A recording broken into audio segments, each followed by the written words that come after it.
While all the drivers and everyone in the NASCAR industry is off on vacation and probably not stopping until they get to Tijuana, This helicopter ain't stopping until I'm in Tijuana, man. I wanted to say that we still have a playoff battle that is still heating up with 4 weeks to go in the NASCAR Cup Series regular season.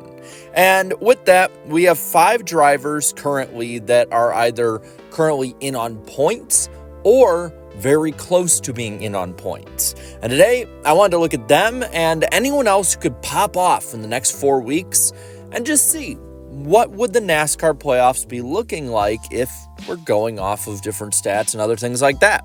So let's get on into it.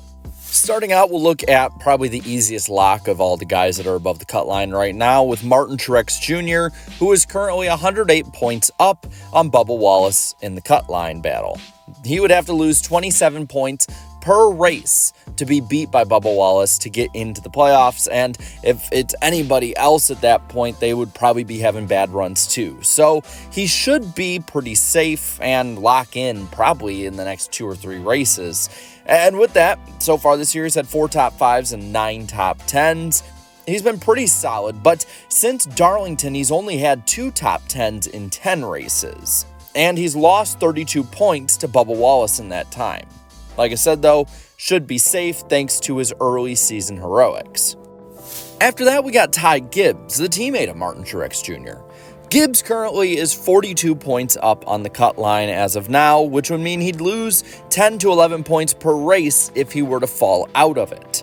And with that as well, he has a very similar stat line to Martin Truex Jr., except for 1 more top 5. But the last 8 races, he's averaged around a 20th place finish. And when it's with the races to come as well, Richmond, he finished 16th earlier this year, and when it came to the super speedways of Daytona and Talladega, he finished 17th and 22nd respectively. He has plenty of speed this year. He has no problem leading laps, and all in all, he has been up there with his teammates for most of the season. The problem is engine issues and other different issues and bad luck that has been plaguing his sophomore year. If Gibbs and that 54 team can just finish 15th place the rest of the way on average, he probably will be pretty good to make it.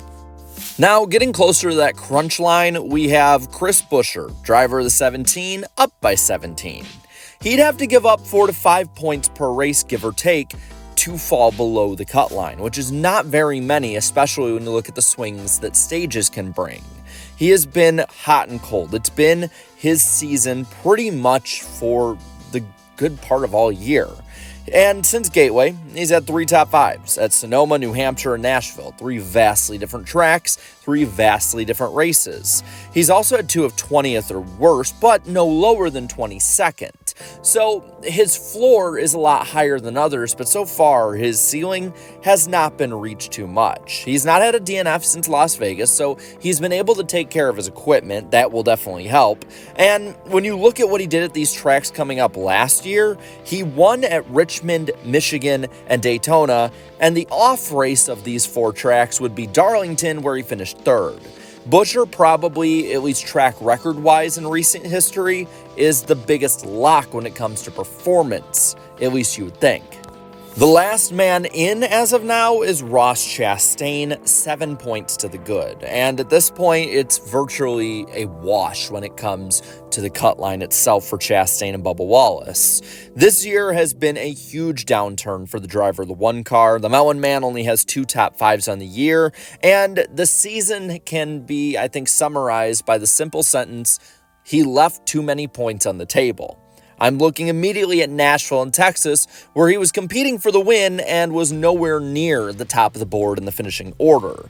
He has lost 86 points in the last 4 races to Bubba Wallace. He's been in complete freefall. Nashville, he finished 33rd, 22nd at Chicago, Pocono, he had 36th, and Indianapolis, 15th.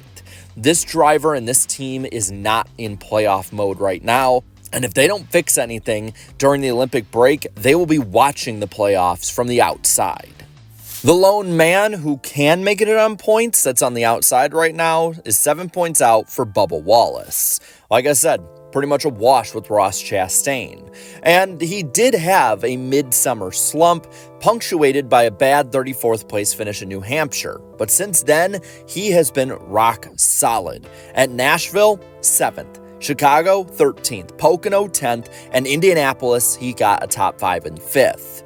And when you look at how he did in 2023, a 12th at Richmond, 18th at Michigan, 12th at Daytona, and 7th at Darlington, that might be enough to beat the floundering Ross Chastain. But it might not be enough to beat the likes of, say, Chris Buescher or Ty Gibbs. Bubba Wallace definitely is still going to have to up their performance just a little bit more to feel safe to be in the playoffs right now. But overall, he has done a masterful job with his team of turning this season around. And this team, in its history, has been a second-half team and driver. And as of now, they are well on pace for their best season ever. So all things looking good for driver 23. But those are the ones that on points could still make it in or fall out. But what about the guys who just have to win to get in? Who should we watch for, and what storylines should we watch for? Well, starting out, of course, you got to say Kyle Busch. I know that it's not been very good. RCR has been really, really bad, but Kyle Busch is still one of the most talented drivers in NASCAR history. But he's had a summer from hell. In the last 8 races, 5 of which he did not even finish. And, well, he could always turn it on, but I'm not really betting on it. Maybe he has a pop-up somewhere. There's also the SHR drivers. These drivers and these cars seem to come to life on the shorter tracks. And guys like Gregson and Barry, and I would even say Briscoe, can just pop off randomly in different races and compete for the win. So you need to watch out for them as well, especially since SHR basically is a lame duck team with a bunch of lame duck drivers and, well, lame duck staff at that. You're going to have a lot of people wanting to go out there and win just for the pride of doing so, not even for the playoffs. And they're probably, if the opportunity presents itself, going to go completely buck wild with strategy or anything else like that. Somebody else who's going to be on the move next year, who I think could be someone to watch, is Michael McDowell. Michael McDowell is one of the top super speedway racers, not only of Ford or the outsiders looking in right now, but of all in the Cup Series. He was the guy who was leading into the tri-oval in the last lap at Talladega this year, and he has been up front for the vast majority of super speedway races since the start of the decade. There's no reason to think Michael McDowell won't compete at Daytona if he's not collected in a wreck or have a problem. The Fords, in general, are gaining a ton of momentum recently, and they will be especially good at the super speedways and especially good at Darlington and Richmond, the shorter tracks of the upcoming ones. Michigan's the only one that I worry about with them, but, well, they could still win it, as shown by Ryan Blaney at Pocono. The Toyotas as well. They have been the top manufacturer of 2024, and it's not really even close. Daytona and Richmond are definitely ones I'm watching, but they could win anywhere, and it's any of these guys who could do so. So to finish out, I'll give you my picks for the last 4 guys to qualify in. I don't think we're going to have any new winners. So I'm going to go with the safe bets of Martin Truex Jr. and Ty Gibbs making it in. I also think that Bubba Wallace has been doing well enough, and 2311 historically does well enough this time of year for him to make it in actually relatively safely, as long as nothing stupid happens. Which leaves the battle between Chris Buescher and Ross Chastain, 2 guys going into the playoffs last year that many consider to be championship threats, one of which will not be racing for one this year. And my pick on that is Ross Chastain being out. I think Chris Buescher is going to beat him in. But that's just my thoughts. Who are your 4 picks to make it in? Let me know down in the comments below. While you're at it, leave a like on this video, share this video, and subscribe to this channel for more great and fun NASCAR content. Thank you so much to all my channel members for your continued support. And until next time, have a good one.